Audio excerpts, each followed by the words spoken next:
Tudo bom? Eu sou o Antônio e hoje eu vou dar uma aula sobre o tecido epitelial de revestimento. Para começar a aula, existem 4 tipos de tecidos: o epitelial, o conjuntivo, o muscular e o nervoso. Para nossa aula de hoje, a gente vai se concentrar somente no tecido epitelial. Vamos começar falando sobre o tecido epitelial para a gente ter um pouco de noção do que é um tecido epitelial de revestimento. Bom, a primeira função do tecido epitelial, como a aula já diz, vai ser o seu revestimento. O próprio nome já diz, né?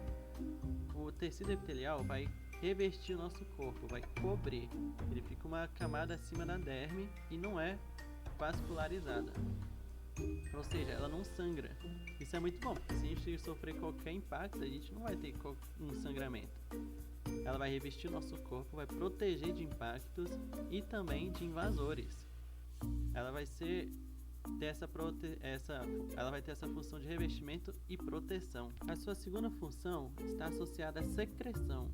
Mas secreção é diferente de excreção. Na secreção, a gente vai eliminar substâncias que não são tóxicas. Por exemplo, quando a gente excreta xixi, a gente está excretando toxinas. Mas na secreção, o que acontece no tecido epitelial, a gente vai secretar a lágrima, a saliva, leite materno. E a terceira função dele é a absorção. A absorção acontece principalmente no intestino. Quando a gente come algo, o nosso corpo vai ter que absorver os nutrientes do que a gente comeu. Quem absorve isso é o tecido epitelial.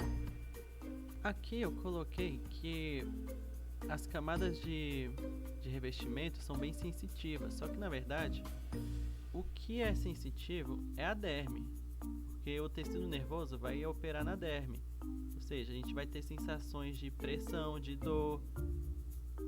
É tudo isso por conta do tecido nervoso, do sistema nervoso. Porém, está associado ao tecido epitelial, porque a derme está bem ali encostada na epiderme. Uma faz ligação com a outra. Então é importante saber disso. Mas onde que fica o tecido epitelial? Bom, o tecido epitelial ele fica na ectoderme, na endoderme e na mesoderme. A ectoderme fica na parte mais externa, onde fica a nossa epiderme. A endoderme realmente fica na parte mais interna do nosso tecido, que é, por exemplo, o revestimento intestinal, que acontece a absorção. E a mesoderme fica entre os dois. Ela fica geralmente no pericárdio e entre outros lugares. Na biologia, a gente sabe que a gente depende para tudo. Tudo depende, porque quando se trata de biologia o estudo é muito amplo. Mas mesmo assim, a gente tenta caracterizar e diferenciar tudo que é na biologia. Nos tecidos não é diferente. Quando a gente fala em tecidos, a gente tenta diferenciar um do outro. A gente geralmente na biologia, a gente tenta diferenciá-los com número de camadas e o formato das células. E é sobre isso que eu vou falar agora, sobre o tecido epitelial de revestimento. Vamos começar a falar sobre o assunto, finalmente. No tecido epitelial de revestimento, a gente vai ter o simples, o estratificado e o pseudoestratificado. Mas como assim? Vou explicar. No epitélio simples, a gente vai ter somente uma camada. Lembra que eu falei que a gente tenta diferenciar os tecidos com o número de camada e formato de células? Então, epitélio simples, a gente vai chamá-los de epitélio simples porque é só uma camada.